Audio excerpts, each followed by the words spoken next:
সবজিগুলো খুব বড় হয়েছে, আর কালকে বুধবার হরশঙ্করপুরের হাট আছে, সবজিগুলো নিয়ে গেলে ভালো দামে বিক্রি হবে কিন্তু।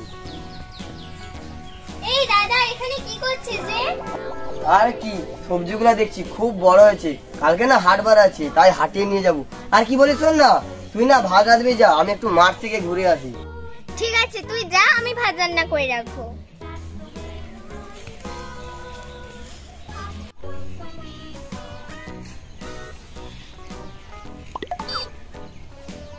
এই বোন, কি করছিস? এই তো পোশাকগুলো ঘোরাচ্ছি। আর হ্যাঁ, তোকে যে ভাত রান্না করতে বলছিলি, ভাত রান্না করেছিস? ভাত? হ্যাঁ হ্যাঁ, রান্না করেছি। ভাত রান্না করেছিস? আর কি তরকারি করেছিস রে? মোকে খুব খিদা পেয়েছে। তরকারি? দাদা, তুই তো শুধু ভাত রাঁধতে বলেছিস, আমি তো কোনো সবজি করিনি। এই, আমি কি এখন শুধু ভাত খাবো নাকি? এই, তুই তো আমাকে বলিসনি, বললে আমি সবজিও রান্না করে রাখতাম। না না, তোকে সবজি রান্না করতে হবে না, তুই ঘর যা। আচ্ছা, যাচ্ছি। যা দেখা যাচ্ছে, এর জন্য একটা ছেলে দেখে বিয়ে দিয়ে দিতে হবে, নাহলে একসঙ্গে কোনদিন থেকে থেকে আমিও বোকা হয়ে যাব, আর আমার মনে এই জীবন আর বিয়ে হবে না। এই শোনো না, কি বলছি, কালকে আমার সকাল সকাল 6টার সময় ডেকে দেবে, বস তাড়াতাড়ি অফিসে যেতে বলছে, নাহলে রাগ করবে। এই, তাহলে না তুমি একটা কাজ কর, তুমি এক্ষুনি অফিসে গিয়ে বসে থাকো, তাহলে বসে রাগ করবে না। আরে না, এখন তো অফিস বন্ধ, কালকে সকাল 6টায় আমাকে চলে যেতে হবে। আচ্ছা ঠিক আছে, তুমি ঘুমিয়ে পড়ো, আমি রেখে দেবো। ঠিক আছে।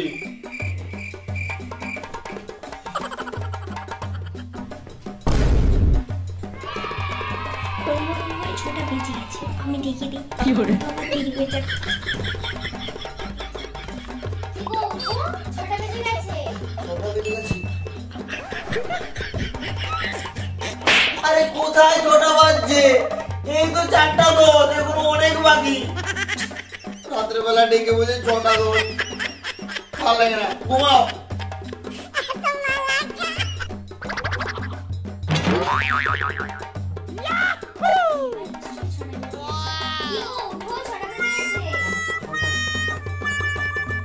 আরে 5টা বেজেছে, বলে কিনা 6টা। তোমাদের আমি ঘুমাতে পারবো না, আমি ঘুমাবো না, দূর, ভালো লাগে না।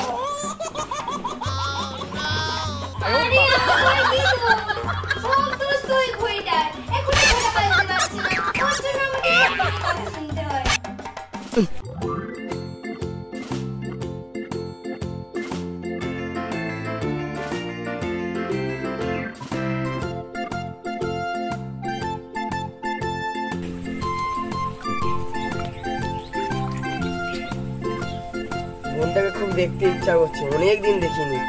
না না, আজকে বাড়ি যাই, মালিককে যে বলে দেবো সব কাজ কালকে করে দেবো। তাড়াতাড়ি বাড়ি যাই, বোনটার সাথে দেখা করতে যেতে হবে।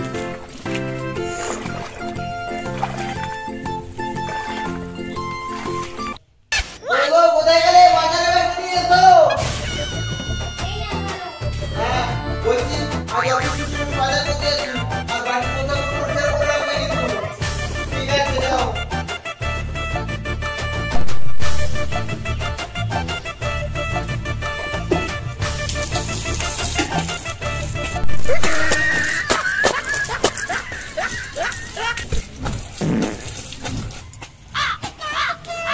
আরে এগুলো কি করছো? পোশাকগুলো তো নষ্ট হয়ে যাচ্ছে। আরে কেন নষ্ট হবে? তুমি তো ধুতে বলেছো, আমি তো তাই জন্য ধুচ্ছি। আরে এভাবে কে ধুয়ে? তোমার পাশে তো ডিটারজেন্ট রাখা আছে, ওটা দিয়ে তো ধুবে। আচ্ছা ঠিক আছে।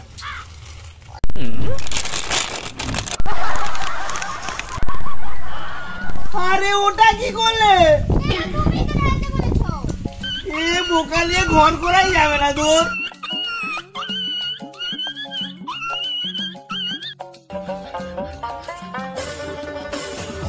এই কোনো কি বলি, আমি না, আমার একটা অফিসের কাজ আছে, আমি রুমের অফিসের কাজ করছি, আর ঘর বাড়িটা অনেক অপরিষ্কার হয়েছে, একটু পরিষ্কার করে দেবে। আচ্ছা ঠিক আছে, আমি করে দেবো। আর শোনো, সাবধানে করবে, আগেরবারের মধ্যে যেন কোনো ভুল টুল না হয়। আচ্ছা ঠিক আছে।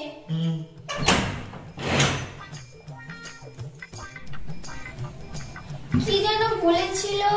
হ্যাঁ, কিছু পরিষ্কার করলে ডিটারজেন্ট নিয়ে পরিষ্কার করতে। এই তো ডিটারজেন্ট আর বালতিতে জল আছে, কিন্তু কোনটা আগে পরিষ্কার করব? এত বড় বাড়ি, কোথা থেকে যে শুরু করি? ওই তো টিভিটা অনেক নোংরা হয়ে গেছে, টিভিটা থেকে শুরু করি। টিভিটা প্রথমে, তারপর ঘড়ি, তারপর পুরো বাড়িটা। শুরু করি।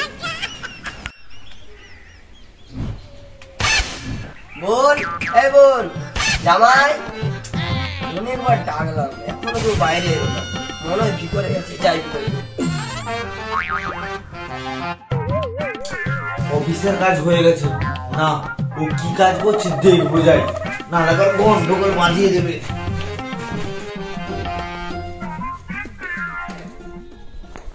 হাই সর্বনাশ, আর তুমি এ কি করেছো?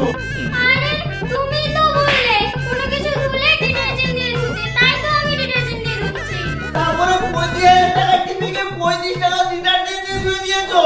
এ বোকা মাথা গেলে আমি কি করবো? দূর ভালো লাগে না, সব কিছু বাহ, জামাই, বাহ। আমি ভাবলাম আমার বোকা বোনটাকে তুমি মানিয়ে গুছিয়ে নিবে, তা না করে তুমিও বকাঝকা করছো। মানিয়ে গুছিয়ে নেবে? তোমার যা বোকা বোন সারাদিন আমার মাথা খারাপ করে দিচ্ছে। আমার বোন বোকা আমি জানি, তারপরে তুমি কিছু শিখাবে না ওকে? হ্যাঁ, কোথাও কোথাও বাদ দাও, একটা বোনের বাড়ি এসো, খালি হাতে চলে এসো, মিষ্টিও আনতে পারো না। এই আমার দাদাকে বলো না। আমরা গরিব বলে তাই মিষ্টি আনতে, তা বলে আমাকে অত অপমান করবে? অপমান করো না, কি করবে? খালি হাতে চলে এসো, তারপর মান সম্মান। এবার ধরো ডাক্তার, আমি বাড়ি চলো। এই না না দেখ দাদা, এটা আমার সংসার, আমাকে সংসার করতে দে না। তুই বাড়ি চলে যা, নয়তো তোকে অনেক অপমান করবে। তোকে আর অপমান সহ্য করতে হবে না, আর এক মুহূর্তে তুই এখানে থাকতে হবে না, তুই বাড়ি চল আগে। বলছি শোনো না দাদা, কি বলছি, আমি না আমার ভুল বুঝতে পেরেছি। আর শোনো, তুমি রাগ করো না, এবার থেকে না আমরা মানিয়ে গুছিয়ে নেবো।